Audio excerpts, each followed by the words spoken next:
Hey everybody, welcome back to the Union 0430. I'm Damien, episode 41, and it's a gooder tonight. We'll get to his introduction.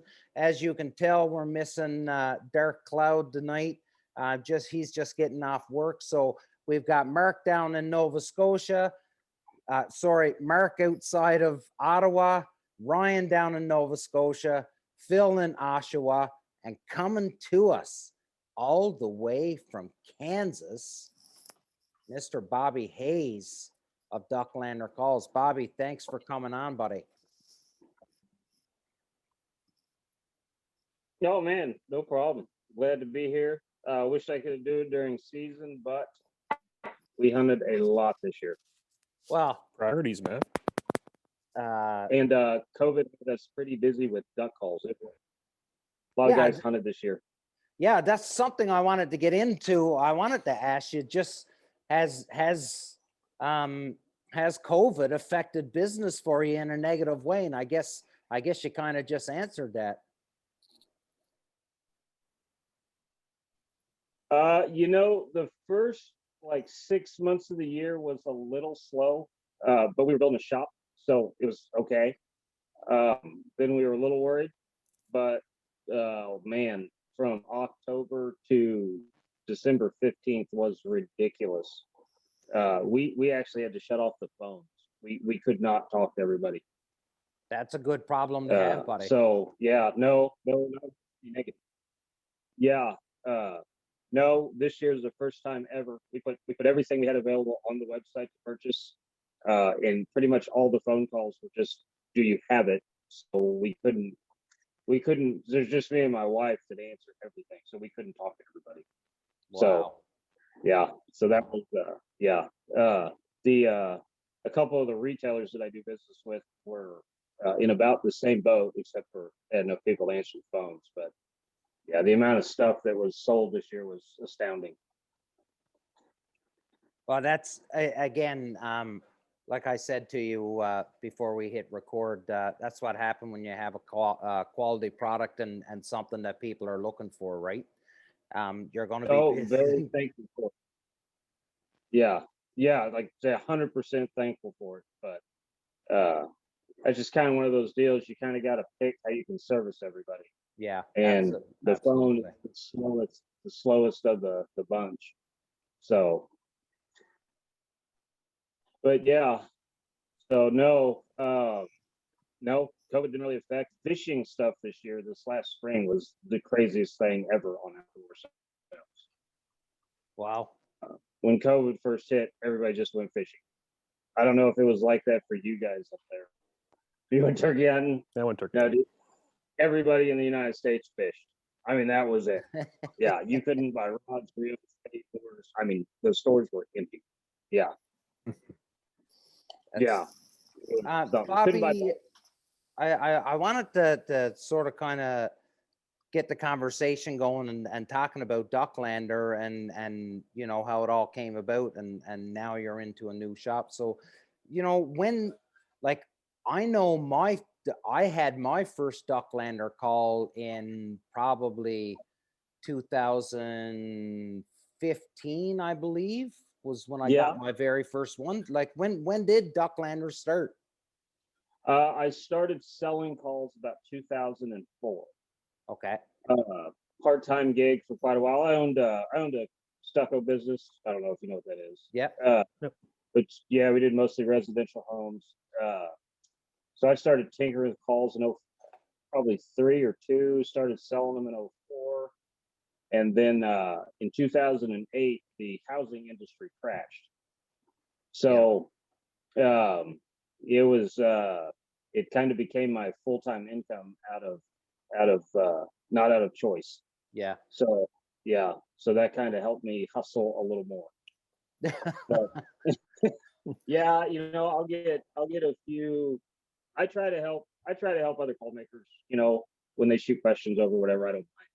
And I get a lot of, well, how did you know when to go full time? I'm like, well, I didn't really have a choice. So yeah, yeah, the housing industry kind of made that decision for me. But so, and then by about, I don't know, it had to have been 2010 or 12, we went full time with it. I did construction during that space here and there. I would do whatever I could to make money at that time. Yeah, no doubt. I bet. Bobby, I just want, like, I think sometimes, I think maybe we're all a little bit guilty of it, but sometimes you'll look at someone and you just sort of kind of touched on it, on how you started the company out of necessity. But sometimes, once you've hit this level of success that you've hit, people seem to think that, well, he's really, really rich, and he's got this company, and he wouldn't send me a free call or stuff like this, and meanwhile you're here telling you had to go full time selling calls, or else you would starve. You didn't. That's how I paid my mortgage and bought groceries for kids. Yes. Yeah. Yeah. So it I can only, I can't even imagine the kind of hustle you had to be in to try and make sure that you had the money to pay the bills. yeah, I tell you what though, sometimes that's a blessing in disguise. I don't know if I'd have pulled the trigger the other way, right? Right. So, and it's a hell of a lot more fun than doing stucco. Yeah, I bet. Yeah. So yeah. So but yeah, that's what got me into it full time. But so no, that's one of those deals. You never really know a guy's story until you talk to him. Yeah, absolutely. And things aren't always as they appear. Hey, it's life, right? And That's right. And that's just how it goes. But that hats off to you, because like I've said, you created a quality product. Now it's taken off. Like I started going back through your website there a couple weeks ago. It's been a while since I looked at it. So all new website, everything updated. You always were doing the videos and some instruction, but it seems like you've stepped it up a little more now with your videos. Yeah, so we got so busy that I couldn't really make any hunting videos anymore. That kind of fell to the side. I don't have time to edit the things. And man, to be truthful, before I started a call company, I didn't have an email. Construction is just not, especially in 2004. Yeah. It's not that kind of business. It's all handshake, in person. So I didn't have an email.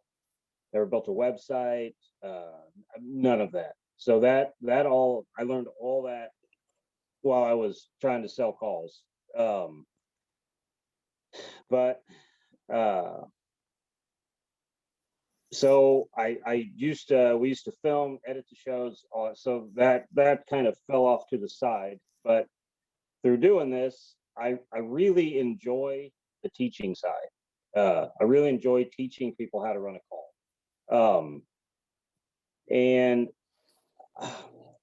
I think anybody that's in the business should try to give something back to the waterfowl community. Mm-hmm.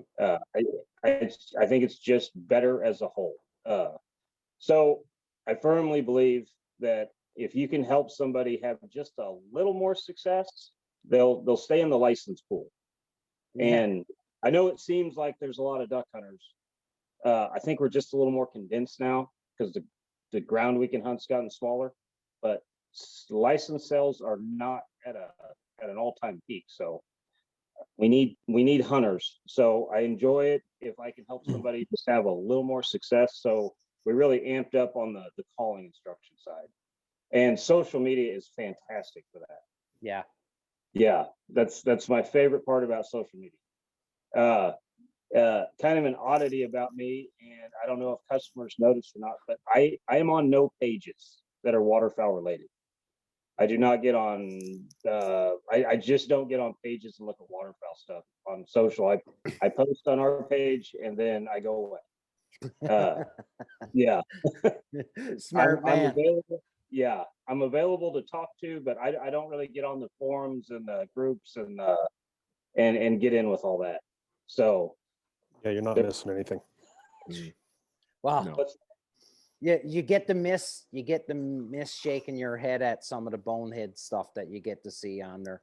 And I just don't think it's good for waterfowl, so I don't participate in it. Yeah. There's just not a lot of positive that I see on it. absolutely, and that's the point right there. How many times have you?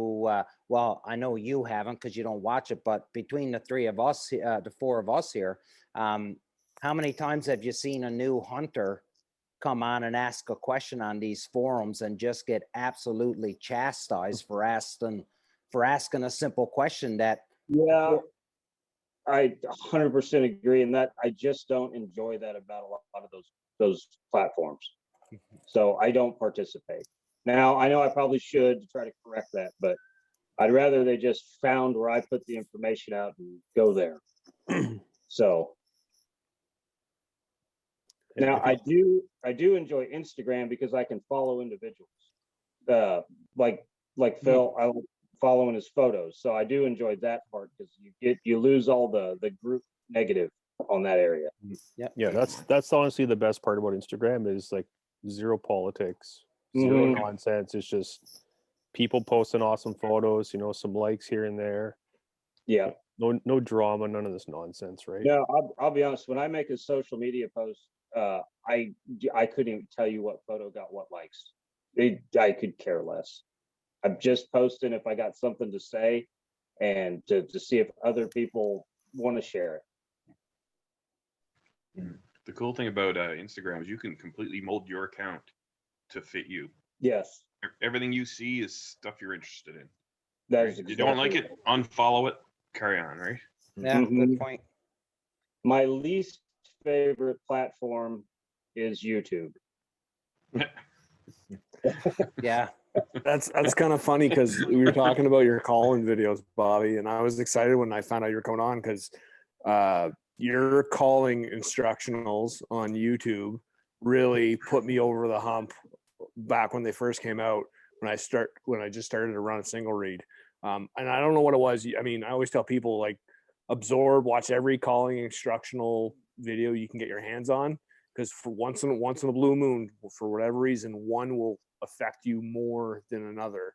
And yours was it for me. Like I don't know if it's your calling style because I like that aggressive like cut style, like, but it just for whatever reason it just put me over that hump that I was trying to get over. And I still like to go back to from time to time and just kind of like we need to update those so bad. no man, they're good. I tell anybody to go back to it. That's actually a project this year is to update those videos because I mean my gosh, they're pretty old now. I'm getting fairly old. But I think we're gonna keep the content on YouTube, but I think we're gonna move the actual platform of the calling instruction to the website to keep them just away from the YouTube. I don't know what you call that over there. It's just it's a strange mess of attention from I don't know. YouTube's just weird to me. yeah. Gone downhill. Yeah. Well, I don't want to upset you, but on or this coming Monday, this interview is this interview is going to be on YouTube. No, that's fine. Like I said, my biggest problem with YouTube is it doesn't index information in a way that keeps you on the information you're looking for. Yeah, I know. It takes you to places that have nothing to do with what you're looking for. It's just kind of a weird platform. Yeah. The best place we've done in the last 2 or 3 years is I have a page on Facebook just called the Ducklander Tribe page, and I'll post a calling video on it. which you can listen to, or if a guy is having a hard time with calling, he can post a video on the page, and then I'll post a video reply back. So that's been our biggest avenue of call help besides in-person classes. But our in-person stuff got shut down with the COVID. So that's been, kind of, because I really enjoy those, which we normally do them for 4 or 5 months, once a week, usually at one of the stores. And then I was going to have them in the new shop, but COVID shut that down as well. Yeah. Just ruining everyone's fun. And you could do I don't know. This is a big talk, and I'm not trying to bring it up. We're not supposed to talk about it, but we've been debating on whether or not waterfowl shows will exist in the future. They, not TV shows, but trade shows. Oh, No. Yeah, like there's that big one in, was it Harrisburg, Pennsylvania? Yep. There's that big one. I know some of our buddies go down and do it every year. Well, I mean, no shows ran last year, and as far as I know, there's no shows this year either. Yeah. So I don't know. We're gonna have 24 months of no waterfowl shows. I'm kind of guessing people are gonna get in the habit of not going to them and buying in another manner. And this might be the final death of the outdoor show. Like there's a bunch, I guess, like you call it trade shows here, like that we have throughout Ontario, like in the springtime. I guess right about now would be the Toronto Boat Show. Mm-hmm. And obviously it's just catered towards boats, and obviously there's fishing boats, hunting boats, and then all your pleasure crafts and stuff. And then in March is our big was it the Sportsman Show? Sportsman, Yeah. And that's a gonzo. And then there's usually a spring fishing show. There's it's on a lot smaller scale, but there's like a musky one, because I love to musky fish. There's a one that's geared towards musky fish, and that's held actually not too far from my house. It's been gonged, like, you gotta take me musky fishing. I'll take you out. But yeah, it totally put a monkey wrench into a lot of people's plans. I know the NWTF is canceled this year. Yep. Same deal, right? So I don't know, like it'd be hard for me to say. We don't have the outdoor shows to the degree that you guys do. You guys are doing it right down there. Well, we used to have a lot of small waterfowl shows we would do, which was one of the big reasons for ProStack. Yeah. The shows weren't necessarily worth, you just couldn't get to all of them, especially financially, right? Yeah. But if you had a couple of reliable people in that town, that area, you could, get set up, do the show. Mm-hmm. And then those kind of shows kind of went away, and it turned into bigger shows like Harrisburg and Game Fair. And then I don't know, they've been on the decline some, like Game Fair's been on the decline. They won't say that, but I think I set up there for 8 years, and there's just not as many waterfowlers at them. But the young crowd at those shows has gotten exponentially smaller. Yeah. So I don't know. I'm wondering if this hasn't killed the outdoor show. Yeah, which I don't know if that's good or bad. Yeah. Well, it seems that, and you would know it more than anybody, but and you sort of kind of touched on it, but with the COVID, everybody was forced to now get comfortable with paying online. Like there was always that group of people that didn't want to do it because they didn't trust it. And now with the COVID, it just, forced everyone's hand, right? So, maybe people just, they don't care about the personal interaction anymore. They just want their product, right? I don't know. Well, one of the interesting things that we had happen at shows over the last 3-4 years, and I don't know if it's a sign of the times, or maybe we just got better at reaching people. Our sales at shows would go down fairly constant every year, but the amount of people that would come by and say hi to us and tell us they had already purchased a call would go up. So, yeah. So, it's not like you're selling more calls in the area. You're just not doing it at the show. Mm-hmm. Yeah. So you begin to go, is it worth going? Because I can kind of say hi to everybody through social media. Yeah. But it's not in person. Yeah. So that's been kind of a big change. And I mean, quite frankly, retailers are kind of a change too. There's just not the amount of retailers that once existed. Yep. Yeah. Like a big thing we did this year is actually we just got on Amazon the other day. So that's a new one for us. So we don't have many SKUs on there. It's just one molded SKU or 3 molded SKUs and 1 color on it. Yeah, but I don't know. That's been kind of a wonder of ours is those shows going to persist? Yeah. What about your thoughts on the calling community? It seems to me that every day, every week, there's more fellas out there putting calls out on the market, and more people looking for advice and more people giving advice than ever before. Are you noticing a huge incline in call makers? There seems to be a lot more. I can't blame them. It's a fun thing to do for a living. Yeah. I think there's more hobby makers, and I don't mean to say that in a negative Yeah, fashion. of course. Yeah, I think there's just more guys that spin a few calls a year, and maybe there's not. Maybe you just notice them now because of social media. They've got a way to get out there. Because, like, man, when I started this in 04, it was hard to get your name. I mean, it was legit. I mean, the best thing we had was a forum, right? Besides just doing trade shows. Mm-hmm. But I mean, I couldn't afford a $10,000 magazine ad.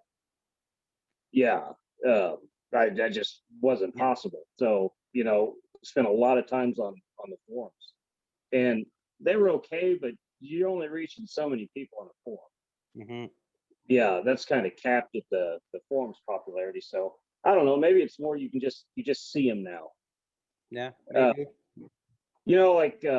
I had to quit following it because it put a lot of it on my Instagram feed. Like if you follow the hashtag just duck call, my gosh, you'll find a lot of call makers on that. Yeah. And it's different ones all the time.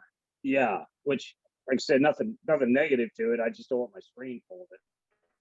Yeah.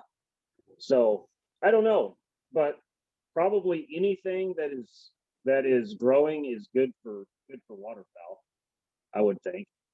So I don't know. I would say if another guy's making calls and worried about it, he's probably not doing his job right. So yeah, like I said, I don't.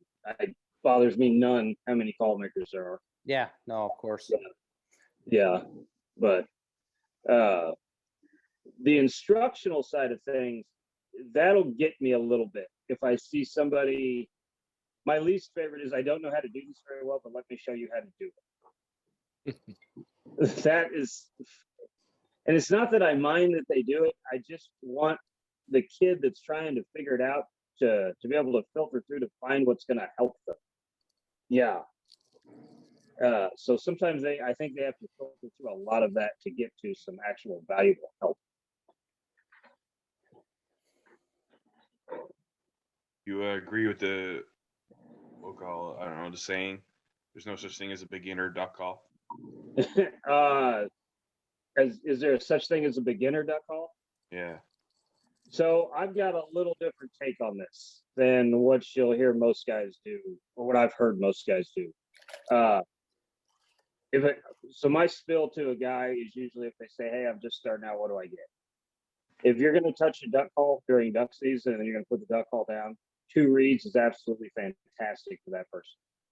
If you want to get better on a duck call, then you got to go down to 1 read. The top read, bottom's the governor read, and it only does so much. So I usually tell them a crappy note on a single read is just as crappy on a double read. So let's start with what can make all the sounds. And then I personally like a guy to learn on a loud call. Full range, loud call. The smaller that board gets on the exhaust, the more particular you have to be with the pressure. The larger it gets, the more room for error there is. But what I see at most calling clinics is most of the time a person will pick a little bit quieter call. I think because it's just loud and they're bashful about it, and you just got to learn to make noise to get through learning. So I like everybody to learn on an open water call, loud call, full range call, whatever you want to call it, and just go single read and learn the mechanics. So that a beginner's call to me is that. So I think the mechanics are different too. Like at least like I learned growing up, I learned on the double read, and when I made the transition to a single, like there's a different, like your tongue in that cavity you create in the top of your mouth, that plays a huge factor on a single read versus a double read. Well, you're essentially moving twice as much mylar. Yeah, so it's a different feel. Yeah, but I don't know. I find most guys, if they put just a little effort into it and go with mechanics, pick up a single read just as well as they'll pick up a double read. Yeah. So yeah, so that's my base on what I do with new callers. But I don't like to teach new callers either with saying words. It's very confusing to me. I try to teach them with just movements, and after they get better, we can work on words to fine tune the sound. But yeah, I find they do better if we just find something that clicks in their head to get them to make the right motion or the right pressure. Yeah, so it's really hard to do that with a double recall because I can't do it wrong. Now, for all the millions of watchers and listeners that we have, now obviously you have a whole series of duck calls, Bobby. Like I think I've lost track of how many different models you have. Does the design and the shape of the barrel have a huge impact on the sound of a duck call? Yes, to a certain degree. Some of it is the length can change how the call itself loads up when the pressure hits the reed. Yep. So typically the longer the barrel gets or the further away the tip of the tone board is from the mouthpiece, you can change two things there to make the same effect. Is typically easier for most people to run, but there's a little less response time in it compared to a really small one. So if you make mistakes when they're really small and the tone board's close to it, it shows it off very quickly. It's kind of similar to a goose call. The larger the goose call gets, the easier it is to run, but the less you can do with it. So the other thing that will kind of affect you on a barrel is if you take a call that's got a really open board tone board, it's made to run hard, and you put a big giant mouthpiece on it, the way your lips have to set on that is the opposite of what you're trying to do into the call. So that's why typically on mine, the louder they get, we get a little bit smaller on the mouthpiece end. Not a lot, but just a little. You just kind of want it to lean into what it's supposed to do. Yeah. So yeah, the barrel has some effect on it. Yeah, it's like, you know, like the cut down design, I guess, you know, for lack of a better term, they're like a reasonably long barrel, as opposed to say like your loud timber, which is reasonably short. Very small call. Yes. That is such a different thing to run. So when I get cut down questions, what I'll typically go over first, because a lot of times the question is, do you really run them differently? And you do. For one, you're moving a much larger piece of mylar. It's a 14th thou reed. It's a lot longer. Most cut downs don't like air to fall off. So if you're, if they like just a good hard ack. So you're putting more of a burst of air into them than you are just pressurizing the chamber. So it's a little different beast. Yeah, you're more like barking into it, so to speak. Yeah, which you can do on a non-cut down, but it doesn't have the same effect. It's there, but it's not as pronounced as it is on a cut down. Yeah. So I'm not a big lover of cut downs. That's not my favorite. They're okay, but I'll probably get crucified for that. Whatever. Your Bobby A's. But I prefer a good full range J frame personally. I've never hunted with a J frame call where I thought I was disadvantaged. So yeah. You know, But- speaking of, But- Out of your Some- out of your line, away. we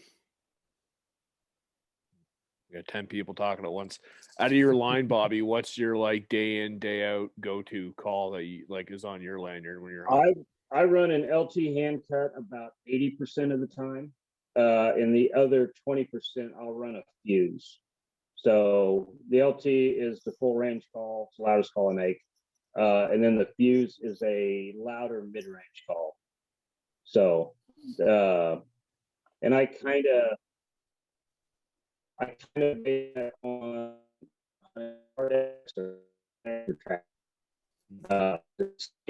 or really, yeah. So that's kind of my two things. That's two I go through most.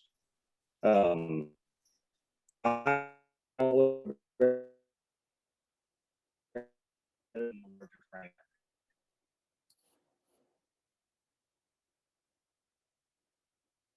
Speaking. LT platform because it's so small. So they wanted a quieter version of that. So that's what a fuse is. It's a small board. I used to sell them a small board LT just as special requests, and we got so many requests for them. We made that fuse. So it's an LT that's choked down basically. So same tone board as the center, but it's deeper like an LT is. So that's a fuse. well, speaking of your calls, Bobby, this is one that you done for me a bunch of years ago. I You're gonna- remember you probably think I'm lying to you, but I remember almost every custom logo call I've ever done. Oh, I believe you. Yeah. I don't ever delete a logo in my engraving files. So I scroll past your Punisher Waterfowl logo all the time. That's awesome. That loud timber, I love. I don't use my calls as much over the last couple of years because I'm always with fellas that call way better than me. But I tell you what I do use that you made for me, and I use it all the time, and that's this Drake whistle. So I have that. I use it all the time when fellas are on to the regular duck call. I'm on to this Drake whistle all the time, and you know what? I like it. Mark, you have one. You know, I think it's the greatest thing ever. You know, you can catch a little flack from guys that run a call really well about the Drake whistles, right? You're not going to pull a set of ducks in with just that whistle. No, It's not for that. But it's really realistic. We almost always have somebody on a whistle. Yeah, I would say this: if you take the guys that you call with and you make a sound file off in the distance of everybody doing their thing, trying to sound like a bunch of ducks, and you have no whistle in it, and then you make another one with a whistle in it, it sounds way more realistic with that Drake whistle in there. yeah, no, I love it, and most fellas, it's not a tool that a lot of fellas have, and I like your definition of a duck call because you think they're tools as well. So it doesn't seem like it's a real popular piece to have on the lanyard. No, we sell a lot of them, but no, it's not. Like I said, a lot of guys will look at you and go, "Does that really do something?" I'm like, yeah, I mean, I personally, I like them. I think it's a great little, and you know, the beautiful thing is you cannot over whistle a duck. So if you want some sound, you really can't do it too much. As long as they don't see you, you're not going to hurt anything with that whistle. We kill a lot of pintail and we kill a lot of widget. So I personally, if we've just got pintail coming in, I will not little read a call at them. I will run the whistle. I think they respond way better to it. I think it's what it's really good at is finishing ducks. Like if you like shooting ducks at 15 yards, backpedaling over the decoys, I mean that's what you need. Like, and like you said, the whole sound file example, like it just gives it that more realistic finish, right? And I think that's what it's by too. Yeah, that's what I said. I've never quite understood the argument with it because you 100% hear drakes all the time. Yeah. Yeah. Then they're fairly loud. Mhm. So yeah, I think it's a fantastic tool to have on. And if you've got somebody that can't call, they're just learning, they can participate because they can't hurt a thing. And you can learn a whistle in 5 minutes. This guy right here, buddy. That's why I love it so much. Well, You I gotten mean, better at your duck calling, buddy.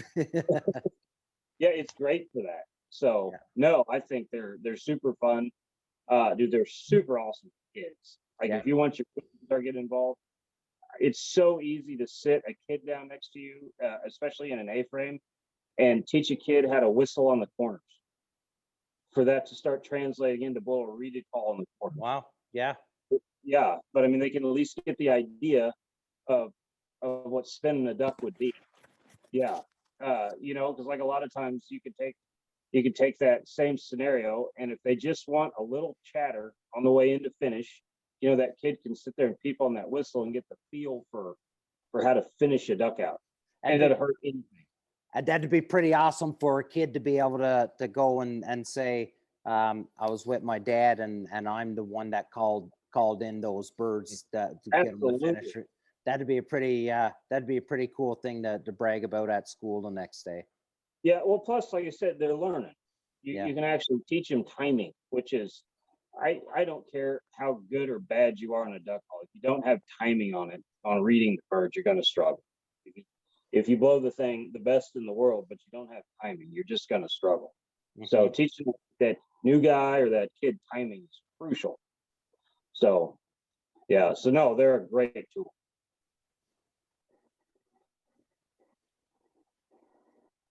And like what we were saying there earlier about the difference in lengths and calls. So I've got obviously two of your calls here. I've got a small bore loud timber and a con artist. And if you hold them up, you can see the difference in the barrel length.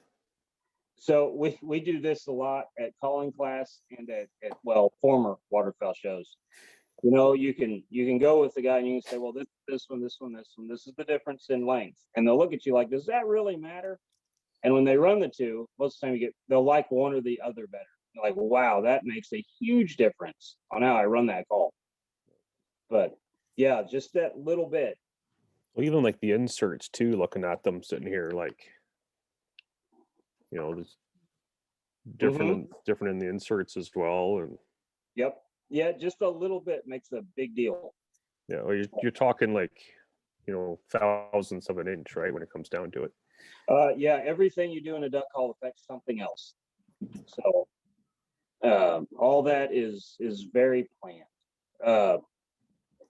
One of the ways I get people to think about their duck calls when they buy them. What I really sell people is math. I sell people math over about a 2-inch span. And what I do with the math is what dictates the sound. So it's all the very planned mathematical formulation that makes that call sound like it sounds. I'll tell you, I am a big fan of the con artist, which is why I bought another. Plus I need something all acrylic because I've beaten the heck out of these poor calls. Like the finish is taking a beating, like they've been banged around. And I love the way those look when you post pictures. I kind of have an affinity for good worn used objects. Yeah, well, wait till you see the hand cut small bore. That's all right. So actually, what I'm going to do? So I'm going to mail these to you. And once you get my other call done, we just box them up all together and send it out in one box. Yeah, nope. Send them in. I'll refinish them. Yeah, so they've been worn. I like it. No, I said that's kind of my shop. Everything in here is kind of worn. I use all black guns. I don't have one that's got much black left on it. But that's kind of, I don't know. I like things when you can tell they've been used, especially if they've been used, not abused, but used. Yeah. Show some character. Mm-hmm. I think it makes them better. Add some character, yeah. Bobby, so everything is happening, like you've had a good year this year with COVID. You moved, new call shop. From the last time I looked at the website, there's more, you've got more calls now. You're still doing your custom pieces. This Ducklander lifestyle, your clothing brand, talk to us about that, and talk to us about how you're trying to sell this idea of it being an actual, it is a lifestyle, and trying to get more people involved. You sort of kind of touched on it with sales of stamps, right? So just trying to generate more people into the sport. So as a company, as a brand, I have 3 core values. One of them would be to promote waterfowl hunting. So that's a big one. The other one would be to help people learn how to blow a duck call or goose call or spec call, whatever that is. And the third one is build really, really good calls. So everything that I do is based around those 3 ideas. So I try to do anything I can that promotes waterfowl. We don't do many things that do not have a purpose. So every part of your duck call has a purpose. There's almost nothing that's there just to be there. The grooves on the tone board are there to get the call to not stick. The sides of the mouthpiece is a purpose. The little orb on the end of the exhaust is a grip ring. So we do the same thing with clothing. We try to do the same thing with social media. Like I said, I don't really post anything unless I have something to say. Mm-hmm. I don't really post just to post. So that's kind of that's kind of just what I go off of every day. So some people seem to like it, and that would be our customer base. Yeah, But, no, awesome. So the one cool thing. So we did the new shop.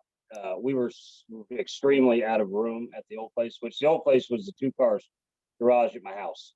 Mm-hmm. We actually ended up taking over the entire basement with the business. So I have 3 kids. So I had 3 kids and 700 square feet because I had the bottom of the house filled up with all stuff. So we needed a little bit more room, and then the other house got so cramped, I just couldn't. We did some custom, but man, I couldn't get a lot of custom done because I'd have to move everything around to do different stuff. So there will be more custom come out of the shop this year. A little bit more of what we did when we first started. So that's that'll be pretty exciting. Yeah.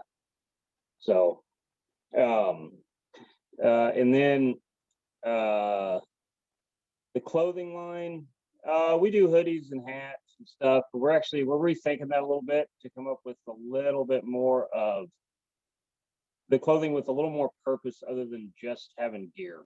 Mm-hmm. So clothing is a challenge right now, though, because with COVID, everybody is out of it. Yeah, the suppliers are out. I haven't been able to buy a Richardson 112 hat in about 8 months. Yeah. So that's a bummer, and that's our number 1 selling brand of hat. Oh, of course. Yeah. Yeah, everybody wants Richardson, but you can get them. You just can't get them in the good earth tone colors. So that's a pain in the butt.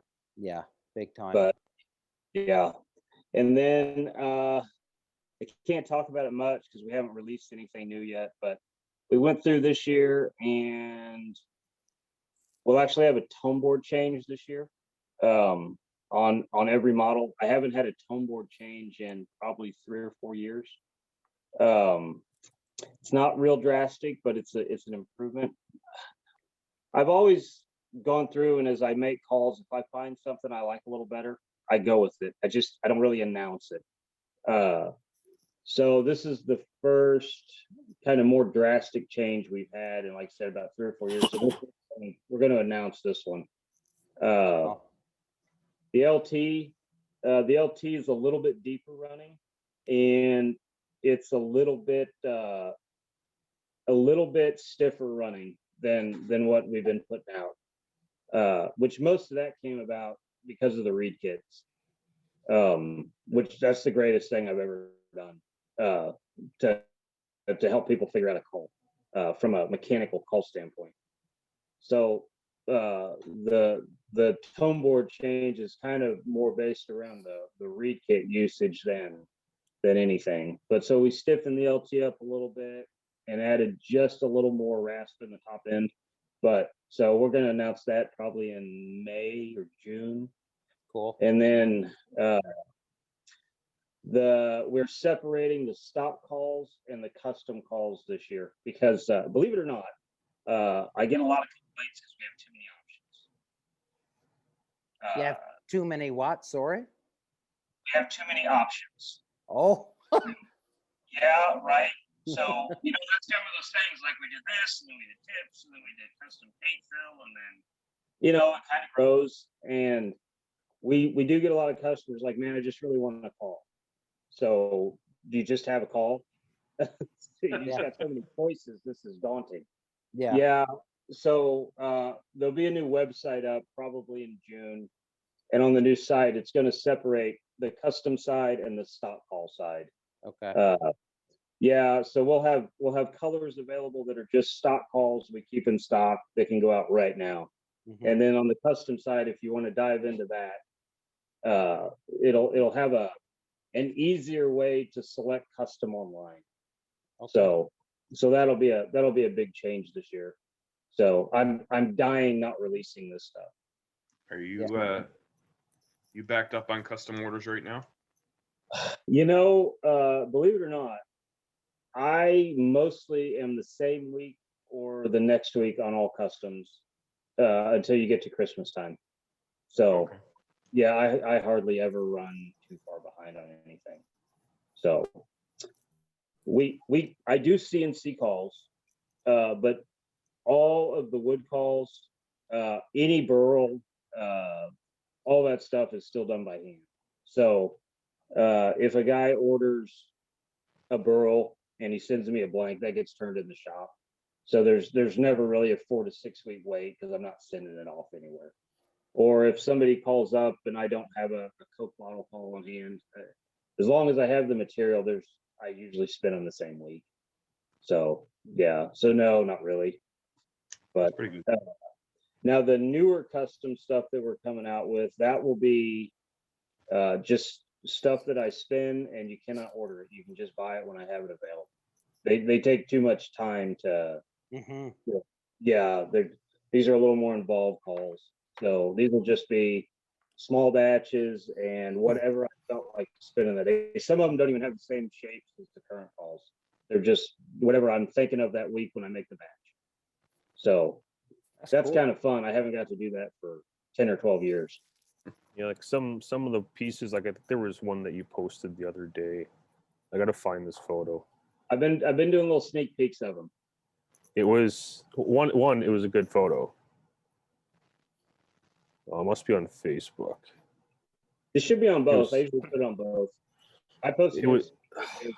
It was two brown calls. I want to say I think they might have been Coca-Cola, very well could have been.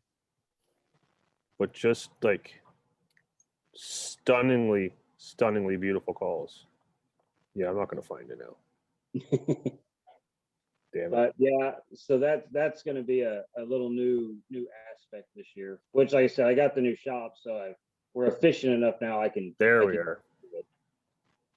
Yeah, So those are beautiful. which one? I thought mine were beautiful. Those are beautiful. Let's see. There's a few in the picture I posted today. Ultra customs. Yeah. So the one with the Matoya caliper, or the one with the call and wrap and string on. Yes. What's that? There's the photo. I just didn't scroll down far enough. Yeah. Lots of beautiful things to come. What blows my mind is like when I can't even remember how long ago I ordered these 2 calls from you. These were actually like Father's Day gifts for my 2 kids. Yep. But the fact that if you look, I don't know if the camera can pick this up, but like there's like a little itty bitty band of wood on the insert. That's a tip. Like, yeah, just the tip. Yep. And yeah, like when I got these, I looked at it, I'm just like, how do you do that? Like it's just like so little and delicate, but like it hasn't broke. These calls get banged around, they get tossed in the blind bag. You know, you're running around, like I don't run around anymore. I got a dog. He goes and picks up the damn birds for me now. But like you're running around, your calls are banging all over your lanyards and stuff. And I'm like, these things haven't chipped, they haven't broke, they haven't fallen apart, nothing. And it's like the most little delicate piece of wood. They don't very often. Every once in a while, I'll get somebody that sends one in. Most of the time, it's from change in temperature more than it is hitting them, right? Yeah. Yeah. Or sometimes you just get a piece of wood that's got a little more moisture in it and it dries out. Especially in your guys' climate. It's really hard on wood up there. Oh yeah. Yeah. You guys have so much humidity and cold. It's just hard on wood. But yeah, they don't break very often. And dude, we fix calls forever. I don't care if you broke it, you send it in and I fix it. So we get our biggest break is from the lanyard swinging against the gunnel of the boat. Yeah. Yeah, especially when it's really cold. It can the acrylics will snap doing that. So, but like I said, I just replace them. They're warranty forever. So I know. Yeah, no, awesome thing to know, and an awesome to make that announcement, just so that the people that do know, because it happens, right? Like you said, there's always the possibility that something can happen, and so yeah. we warranty any breaks. I don't care if you drop it on the floor and you break it, fine. Warranty that. If a guy loses his stopper, I just send him another one. Tell him next time, put the drop on. So yeah, Like we're guys. We are irresponsible. it's part of it, right? Yeah. Yeah. So, but we break stuff. We're irresponsible. We don't have to deal with much of that. So it all works out in the end just fine. I'd rather have everybody happy than yelling at me over a duck insert. Yeah. Yeah. And at the end of the day, like, guys will rant and rave about, the quality of that call and the customer service that you back behind it and the calling clinics that you put on. And that's going to generate more business down the road. Yeah. Oh, dude, I don't blame them. If I got something, I don't think it broke from a serious enough piece of misuse, and they won't take care of it. I mean, dude, it bothers me just like it bothers everybody else. So, but most companies I've dealt with are pretty good. Like I hear, certain gun companies got a recoil pad that falls off every once in a while. Them guys have sent me 2 or 3 pads over the years. I have no affiliation with them. I don't know anybody that works there. Mm-hmm. I just call up and say, hey, the pad fell off somewhere today. Can I get another pad? Yep, sorry that happened. Yeah, so I think for the most part, everybody tries to do good. Yeah, I think so. I think so as well. As long as people are reasonable and I think most places are, especially on in today's world where social media can absolutely destroy a brand, right? Man, yeah, very much. So yeah, you definitely get to see what somebody thinks of something on certain occasions. So yeah, that is the case. So in this day and the way it is with reviews, I mean, for the most part, someone puts a review on something when they're not happy. That's for right. whatever reason. See, for the majority of the reviews you're going to see, yeah, there'll be people putting on the good reviews, but when you see a few bad reviews, it's a biased percentage, right? Yeah. So Yeah. I take all those with a grain of salt, really, Yeah, when I see that I'm kind of with you. stuff. I read it and I'm like, well, when I'm buying some, did he just not like it because it showed up in a brown box and he likes the white ones? Mhm. Yeah, yeah, really. Yeah, or the ones that always get me is like, I just couldn't get it put together. Like, So why'd I you don't know take it apart? Yeah. but Yeah. It So- doesn't sound anymore like it did when it showed up. Yeah. Yeah. Yeah. Yeah. You're not supposed to open it. You're not, just So- leave it. one of the best things that I've ever done. I used to cut the reed with scissors, tune the call right, set the call out. Well, when you're new at this or less well known, a customer will get in and go, I don't know if this really works, right? But if it's a well known call, they know the call works and they just assume it's that, right? Mhm, mhm. So what I did for a number of years, every call that went out, I sent a sound file out with. So on Fridays, on shipping day, I made a short video of everything I shipped out. So eventually down the road, it got to be really time consuming to cut all the damn reeds by hand. Mhm. And it's not very repetitive, right? It's just hard to duplicate. So we started cutting them out on the laser. And they went from reeds on the laser that I trimmed in the back to I started just going with the size. So that developed into reed kits. So when you tune one of my calls now, there's a little tang on the back of the reed that fits in the tone channel, locks the reed down, and put the cork in. But the reeds come in different sizes, so they're predetermined on length. You can run them with engraving up or engraving down to change the sound. So you don't cut a reed to tune the call. Now some of that works because I mill everything in the shop, so everything is milled exact. Like my boards are within a thou or better of the next board, so everything is the same. So the reed system makes it so if a guy wants to tune a call, all he does is trade out the reeds. You really cannot do it wrong. But it eliminates the guy getting the call, taking the reed, cutting it too short, and sending it back to you, which happens a lot. Yeah, I believe you. If My I could, call sounds so thin. I can't figure out why. if I could glue the goose guts in the calls, I would. When you make the goose call, it's almost like a fortune cookie. You need to get that little piece of paper and put it inside the goose call. Do not touch. Yeah. Yeah, yeah, man. And I'm not knocking on customers, but ducks are not easy to put together and tune correctly. Yeah, they're just not. It's not like tuning a duck call. So yeah, they're very tricky to get. If you've never done it, it's a very tricky thing to get back to where it was. So we try to simplify it. I've got lines on the gut, lines on the wedges, to try to get everything lined up. But mostly what I use it for, if a guy calls and says, hey, I took the guts out, I can't get it back, I can give him a reference on the picture on where to put all the lines. But yeah, like I said, I would love to glue the guts in the goose calls. So one of these Little days, CA glue will fix that right up.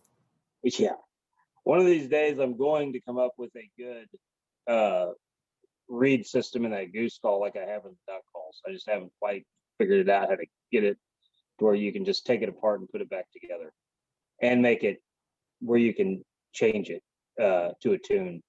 But that is always something I'm drawing up and messing with on that to make that easier for customers. Always thinking ahead, buddy. I love it. Smart. Try. Yeah. So the acrylic line we have coming out with this year, like I said, we changed the tone board around just a little. We tweaked it, which will be an announcement, and we changed the engravings around on the calls this year. they fully wrap right now. The new engravings are a little sleeker, little older looking.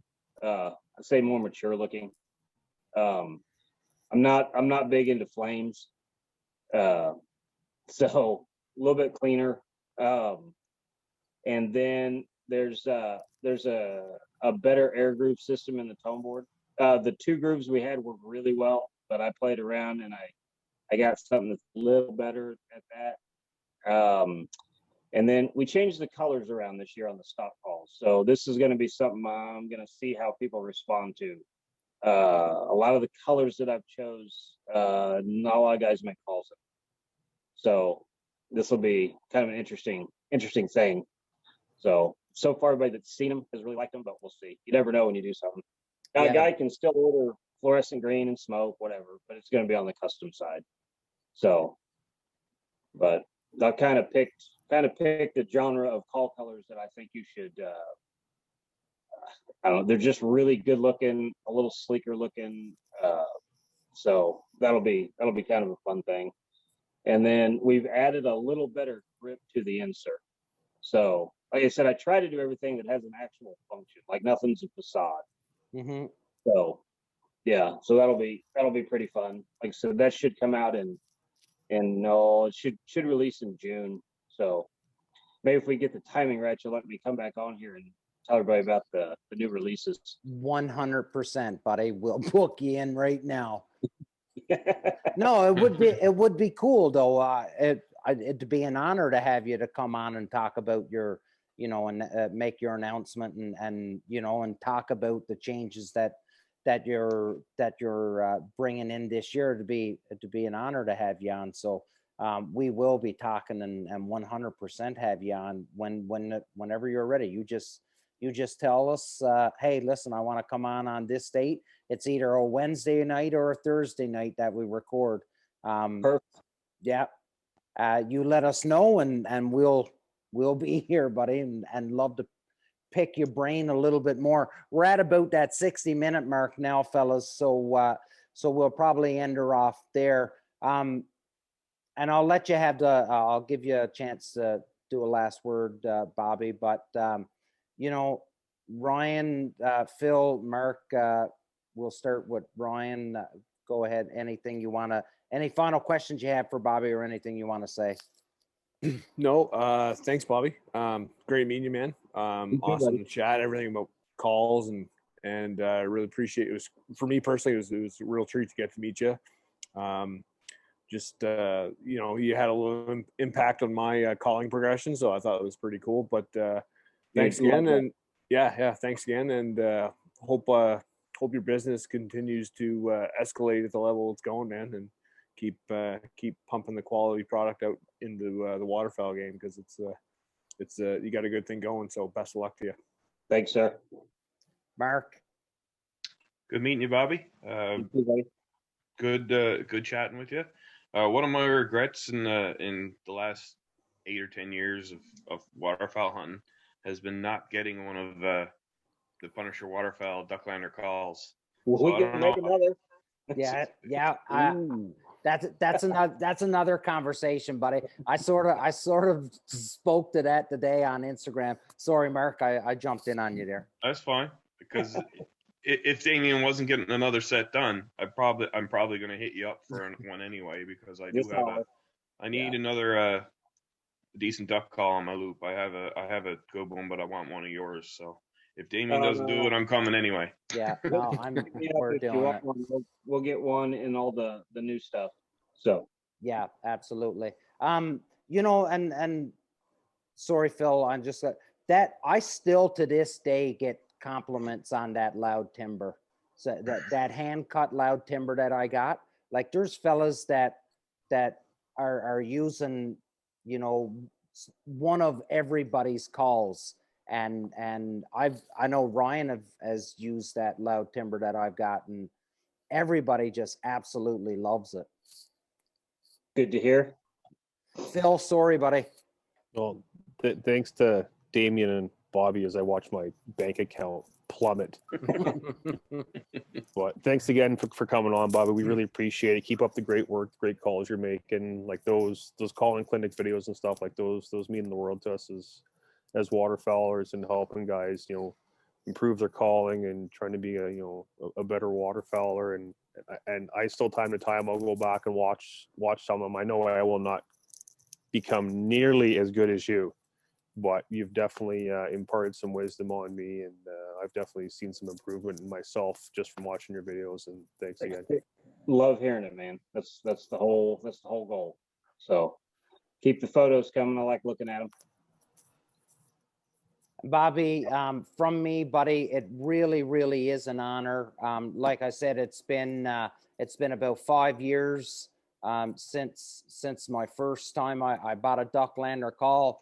I've got 3 of them on my lanyard, and they get used every day. Well, they get used every day. It is an honor to have you on because I've spoken with you on social media before. I've spoken with your wife, Maureen, a bunch of times, and a fantastic lady that customer service, just like you, is obviously top notch and something that you really, really strive to make sure that you absolutely perfect it. So from me, I can't tell you how cool it is to have you come on the show.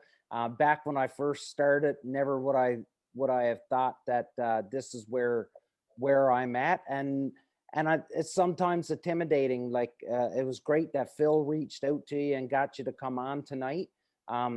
But for me, sometimes it's a little intimidating reaching out to people like yourself, because you are doing so well, and I know how busy that it must be. So I can't thank you enough, buddy, for coming on. Well, thank you. That's pretty humbling. So I appreciate it. I got a question for all of you, if Yes, that's all sir. right. I don't know if we Yes. have enough time. Oh yeah, go for it. So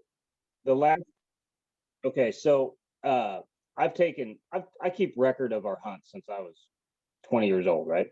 Mm-hmm. So the last 2 years in Kansas, we get our main push of mallards at the end of October, and we almost do not pick up ducks again for the season. Now, I'm not saying we're short on ducks. Mm-hmm. We just don't get the trickle down. Now, I know winters are kind of light and whatnot. Do you see that up where you're at? Do they dump out that time of the year? Yeah.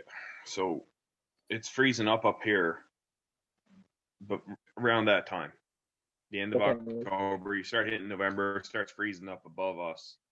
Right. And that's what starts pushing. Some birds just go right through and they head on down.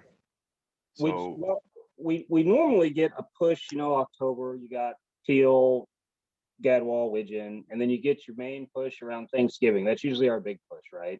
Mm-hmm. And you can look at the refuge numbers down the states and you can kind of see where the stack is, right? Like for us, they sit up on the Missouri River around Springfield. It's the last lock and dam on the river. So that's the big pool, right? In our flyway. But man, like I said, the last 2 seasons, that first push, that's our birds for the year. Really? Now our geese will trickle down. Yeah. Our geese will come down in those same stages that they mostly always have, especially the specks now. You can go from having a few specks to having, you always get your early push of specks. A lot of those end up in Arkansas, down in Texas, Oklahoma. But so now we're getting a first push of speck that's huntable at the beginning of the season. But then in December sometime, we'll get a big roll in the specks now, and a big roll in the dark geese. And then we got a huge push of dark geese and specks with this last deal we got. But yeah, the mallards though, like ours this year pushed in around Halloween, and man, that was the push for the season. That might be more, Ryan, you could probably answer on that because you're out in Saskatchewan when you're out there. So the timings for that would be a little different than Ontario. Yeah, it's pretty much the same flyway. Like, I mean, yeah, I mean, I'm under your dogs. I mean, they're the 100%. same bird. I mean, so I mean, I can't speak to this year because we didn't have a guiding season, but I mean, the previous year, come like first, second week in November, we were done. We were froze up. No more clients. Like very few birds around. So they were south now. I don't know if they were hung up in the Dakotas or what, but they weren't on our side of the border anymore. Okay. So Well, everybody talks about the numbers being down. I don't think they fall. no, me either. I think they just get spread now from the border down to the wintering ground, and they just stay for the year spread out. Now, something like this would have pushed them down, right? But man, on a normal winter, there's just not a lot of. They always find water. I mean, there's water in every state. I've hunted Nebraska at the very end of the season, and there's always water. Yeah. So, I mean, I drove from Kansas into more ducks at the end of the year. So, and I mean, it's cold. It's, in the zeros. Yeah. So, but yeah, I was just curious what your early November was like up there this year. Yeah, like for us, I don't know if it's the same where you are, Phil, but like for me, my best mallard hunting is end November, December. It's hit or miss where I am. Like that's when I get those big fat green heads is like in November. Now it's not a ton of them, but it's more than what's early season. Like our early season, we're shooting teal and mostly teal. And that's it, right? Like you'll get the odd mallard and I think we've got a widgeon or a gadwall the last couple of years, Mark, but we don't see a wide range of birds, or we do see a wide range. We don't see a wide range at a certain amount of time together. And that's just us though. But prior to the last 2 years, what would be typical for us would be we open on one side of an interstate around Halloween. On the south side of the interstate, we open 2 weeks later. So they've got that season pushed back to about November 15th ish, right? Because they keep pushing the time back on us, right? Which works out fine because we shoot a lot of ducks in January. Because we winter ducks in Kansas. We're not a migration state. I mean, we winter ducks, right? Yeah. But what typically would happen is from October to about Thanksgiving, we're shooting teal, gadwall, widgeon. And about Thanksgiving, we get a push and we start to have a mixed limit with mallards in it. And then December is our big month for mallards. The last two, November is our biggest month for mallards, numbers wise on kills. Yeah. And then they get harder because, like I said, you don't get a push. So they start to really spread out and run away from pressure. But yeah, so like I said, I was just curious what you guys see well north of me. Yeah. Yeah. Lots of geese. I see lots of geese. Yeah, I bet. That's it. Dude, the amount of geese that push down with, well, they call this a polar vortex. I would call this winter weather. Right? Yeah. I guess it was about a week and a half ago. I was driving to work, Bobby, and like I decided to take the scenic route to work and just kind of meander my way through farm country, and then down into the city of Toronto. And like, not a word of a lie, I probably saw in that half-hour drive 4,000 to 5,000 Canadas. Oh, dude, you would not, like I said, we picked up an absolute pile of geese over the the season's closed now, right? Yeah. But our dark goose season goes out like usually the second week of February, second weekend. So we hunt them up until like the 15th or so, right? And you can hunt specs at the same time. Yeah. But man, I mean, the most pile picks of geese I've seen all year came out of the last 2 weeks this year. It was just huge. Yeah. Like, it amazes me you still have geese left up there with how many geese flew through this part of the country. Well, like I drove by one of my fields today coming home, and my field had like 1,000. Yeah. I'm like, next weekend, you're getting lit up. Right. Yep. Oh, dude, I don't blame you. I would too if I could shoot them right now. Yep. 10 birds a day. You're gonna die. Lots of I don't know if they're still here because, like I said, my neighbor came over today. He's a farmer. They've been breaking about 10-inch ice every day to water the cows. So I don't know if they've pushed or not. I would assume they pushed south and Texas do this, but maybe not. I don't know. we got a big lake here, like the Ozarks. I don't know if Mhm. it's big. It's about 50,000 acres. It does not freeze solid very often, and that froze up this year. Wow. So, yeah. But yeah, like I would guess, I don't know this, but I would guess guys were ice fishing this last week, which that is not something that's common in Kansas.